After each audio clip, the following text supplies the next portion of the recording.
SeattleBoatDetailing.com. This is just some fishing boats that we detailed, and just wanted to kind of show some of the type of stuff we do. We do everything from newer, kind of high-end fishing boats that we do maintenance for. We do both maintenance, washing, and detailing on this boat. But again, it's a maintenance wax detail that we do once a year.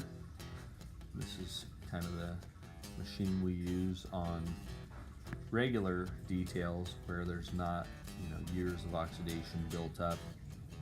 This will get out some oxidation, but the heavier and more built up oxidation will need a rotary polisher. This happens to be what's called an orbital or a DA polisher. On this 33-foot Ocean Sport, we had to go a little further than our typical maintenance. I think this boat went 2 or 3 years between the last time we detailed it and this particular detail, and so we had to break out the rotary polisher to remove some heavy oxidation on the black striping, as well as some moderate oxidation and pretty heavy scratching on the hull, and then again on the top sides as well.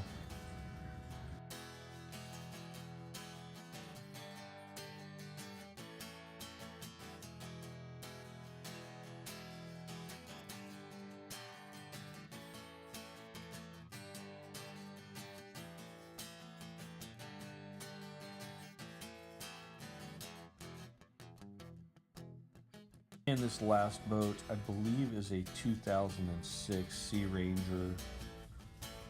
It had gotten fairly oxidized.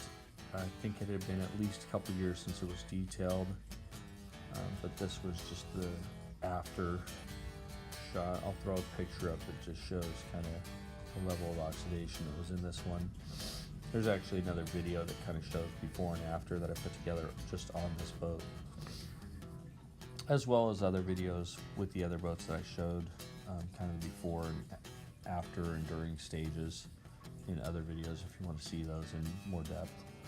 This boat was detailed both inside and out. We took care of some rust staining, we took care of some moderate oxidation, we took care of cleaning the floor, cleaning the mildew off of all the vinyl seating, both outside the boat where you sit and co-pilot, and also the interior down below. This is back to that Robalo, just kind of showing the outside of the maintenance polishing we did here on the hull, as well as what we did inside on the top side. Thanks for watching. If you have any questions about detailing, or if you're looking to get into buffing or detailing yourself, we can help you out. Leave a comment, a like, go to the website, fill out a form. We'd be happy to talk to you. Thanks.